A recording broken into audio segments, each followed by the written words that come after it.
Salut à tous, c'est Hugo Mouton. On se retrouve aujourd'hui pour une nouvelle vidéo. Ça faisait longtemps, ça fait plus d'un mois ou deux, je crois. Excusez-moi pour cette longue période d'absence. Je suis lycéen, j'ai donc des obligations à remplir cette année si particulière. Mais bon, ne parlons pas de moi, parlons plutôt du Grand Prix. Nous allons parler du Grand Prix de Sakhir, le 16e Grand Prix de la saison 2020. Ce Grand Prix qui commence avec les annonces des remplacements de Grosjean et de Hamilton. Grosjean pour son accident, d'ailleurs il va mieux, sa main va mieux. Il va bien, mais il a annoncé qu'il ne courrait pas le Grand Prix d'Abu Dhabi de Sakhir. Cet accident marque la fin de sa carrière en F1. Et Hamilton, qui a été touché par le Covid-19, il sera donc remplacé par Russell et Grosjean par Fittipaldi. Russell, qui est d'ailleurs lui-même remplacé par Jack Aitken, pour prendre sa place dans la Williams. Grosjean finit donc sa carrière en F1, comme je l'ai dit un peu plus tôt, et on lui souhaite une prochaine bonne carrière. À l'heure où je tourne, donc aujourd'hui, le 13 février 2021, Grosjean a signé en IndyCar et roulera donc toute la saison en IndyCar sauf sur les pistes en ovale, mais on en parlera dans une prochaine vidéo. La vidéo du débrief de la saison 2020. je vois ça là. Alors en FP1, Russell est trop grand pour la monoplace de son compatriote britannique, mais fait tout de même le meilleur temps et il passe sous la minute. Dans ce tracé de Sakhir est rapide, car c'est un nouveau tracé, comme je l'avais expliqué dans la dernière vidéo. Aitken a un peu de mal et spin, tout comme Fittipaldi qui est 19ème.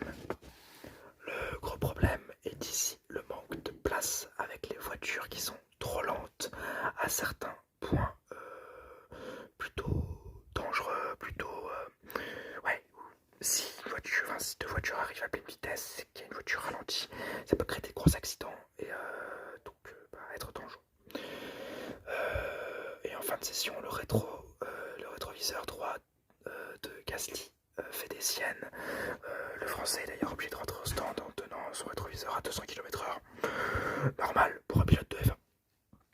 En FP2, Russell est encore une fois le plus rapide. Bottas, lui, est 11ème. Gasly se prend un gravier sur le doigt, mais heureusement et visiblement rien de cassé. Vettel spin devant Magnussen qui l'évite et Leclerc a un problème de moteur qui le fait s'arrêter sur la piste. En FP3, Verstappen spin en début de session. Leclerc, lui, a très peu de temps de roulage à cause de son problème moteur. Le néerlandais est le plus rapide dans cette FP3, et tandis que Fittipaldi explose son pneu avec un freinage trop fort et doit repasser au stand. Donc les séances d'essai libre ne sont pas très mouvementées. C'est surtout ce qu'il y a à retenir. Et les pilotes découvrent surtout une nouvelle piste avec des virages plutôt gourmands en gomme à certains endroits du circuit. Les qualifications en Q1, les Haas, les Williams et Raikkonen sont éliminés. Albon manque de se faire éliminer à 300ème, je crois. Le Thaïlandais s'en sort, mais de très peu. En Q2, Norris, Giovinazzi, Vettel, Ocon et Albon sont éliminés. Albon et Ocon ne sont qu'à 1/100ème de Gasly qui est 10ème. Donc le Thaïlandais est éliminé en Q2 avec une Red Bull très insuffisant. En Q3, au premier passage, Verstappen prend la pole provisoire, suivi de Leclerc 2ème et de Bottas 3ème. Au second passage, c'est Bottas qui prend la pole position, suivi de George Russell.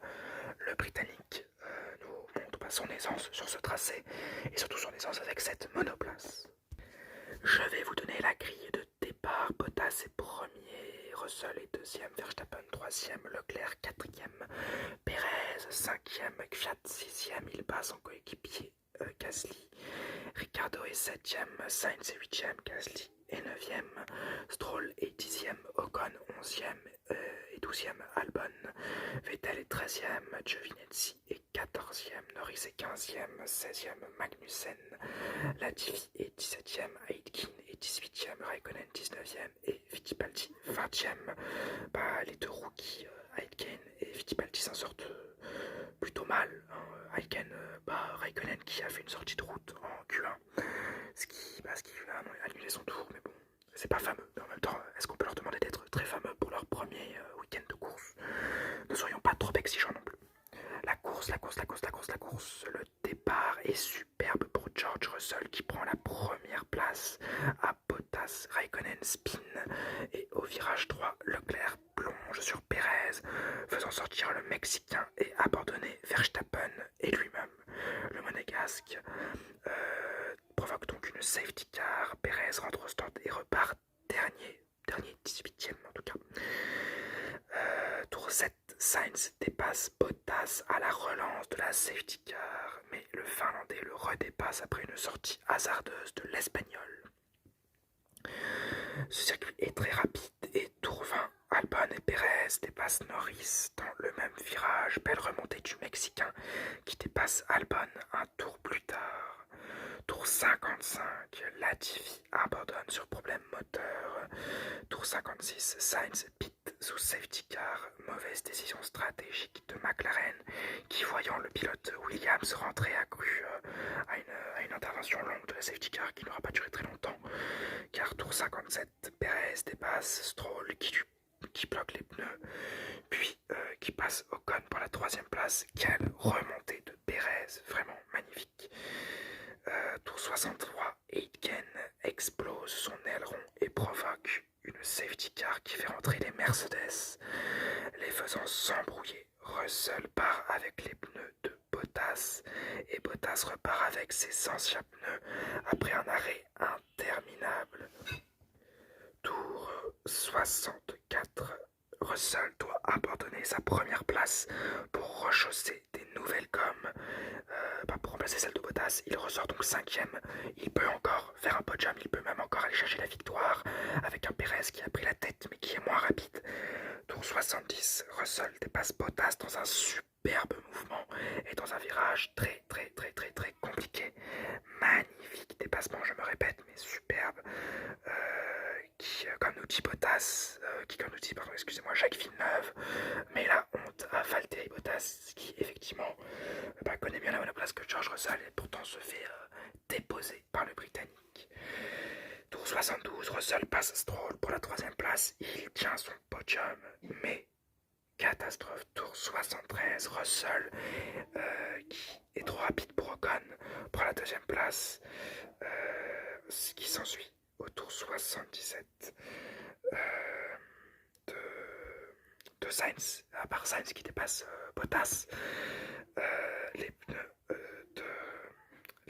de George, tour 79, rendent l'âme. Russell pit à cause d'une légère crevaison au pneu avant gauche, perdant quasiment toute chance de podium. Bottas, lui, dépassé par Sainz, comme je vous disais un peu plus tôt. Désastre pour Mercedes.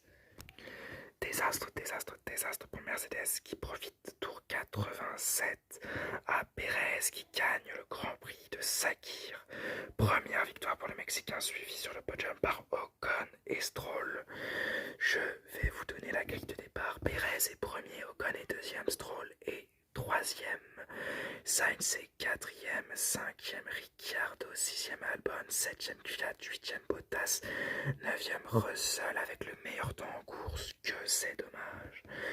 Norris est 10e, Gasly 11e, Vettel 12e, Giovinazzi 13e, Raikkonen est 14e, Magnussen 15e, Aitken est 16e, Fittipaldi le suit en 17e position.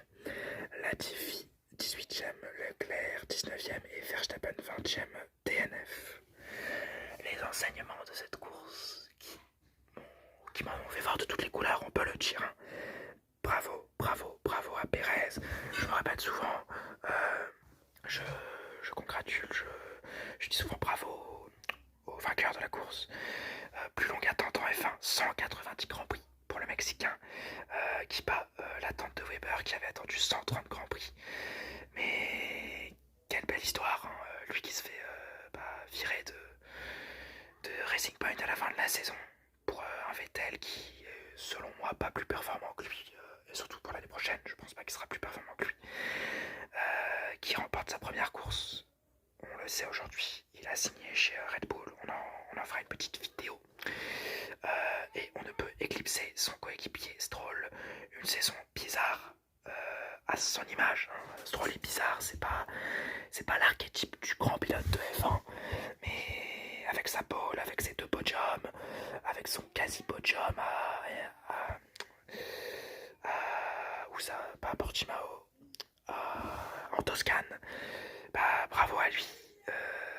C'est une saison dont on reparlera dans la prochaine vidéo, enfin dans la dernière vidéo de la saison 2020, qui aura été extrêmement mouvementée pour le pilote canadien et qui, quand on parle de Raikkonen, on parle de la légende de l'Iceman.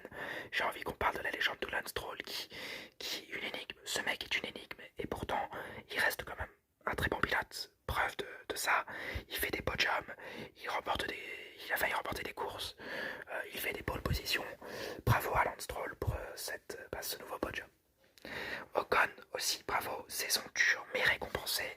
Tout le contraire de Stroll, lui, ça a été une saison plutôt linéaire derrière Ricciardo, beaucoup de problèmes de fiabilité. Et ce podium qui vient récompenser sa saison. Mais une saison qui devait être récompensée, c'était celle de Russell. Russell, si dommage, mais vraiment si dommage. La victoire lui revenait plus long arrêt au stand de la saison pour les Mercedes avec Bottas. Vraiment dommage pour les Mercedes qui réalisent leur première erreur de la saison finalement. Bottas, j'en ai marre, dégage, j'en peux plus. Ou alors hausse ton niveau. Il était face à un mec qui avait jamais conduit cette Mercedes, lui qui l'a conduit depuis 3 ans. Et il s'est encore une fois foiré. On espère vraiment que c'était passager ou que ça allait pas, mais parce que vraiment là, Russell lui a mis une tollée. Et vraiment. J'espère que Russell signera chez Mercedes, peut-être pour la saison prochaine, peut-être pour dans 2 ans. Je le veux dans 2 ans, c'est sûr et certain. Je veux Russell dans 2 ans chez Mercedes parce qu'il y a un trop gros talent et c'est plus possible de faire perdurer Bottas qui n'apporte plus grand chose dans cette écurie à part une place de second pilote. Mais voilà. Russell prenait toute la course, comme je l'ai dit juste avant. C'est un futur grand, il faut le savoir. Verstappen touché en début de course, très dommage. Le néerlandais aurait pu lui aussi prétendre à la victoire. Et Leclerc, impatient. J'ai mis impatient, très impatient même. Ça montre quand même qu'il a du talent, Leclerc. C'est probablement l'un des plus talentueux. Il se battra, c'est sûr, dans le futur avec Verstappen et Russell pour les titres mondiaux. Mais vraiment, il faut qu'il se canalise, il faut qu'il fasse peut-être de meilleures choses. Mais j'ai confiance en lui. Je suis un Ferrari fan, vous le savez. Mais bon, on espère qu'il se calmera un peu la saison prochaine et qu'il apportera peut-être un peu plus d'expérience. Peut-être que c'est l'expérience qu'il lui faudra la saison prochaine. Ensuite, on va parler des 2 rookies. Aitken, petite erreur qui coûte la victoire à Russell. Meilleur que Latifi pour l'interrogation, c'est un truc que j'ai mis. Latifi abandonne, il est devant Aitken pendant tout le Grand Prix. Bon, il a bien fait de prendre ses marques, mais bon, je pense pas qu'on le reverra beaucoup en F1, Aitken. Peut-être la semaine prochaine, au Grand Prix d'Abu Dhabi, si Hamilton n'est pas guéri. Mais ouais, pour moi, Aitken, plutôt une place de pilote de F2. Et Fittipaldi, très moyen, mais vraiment l'archétype de Haas cette saison. Le mec a été moyen, voire pas très bon, battu par Magnussen. Bon, en même temps, Magnussen est un pilote d'expérience.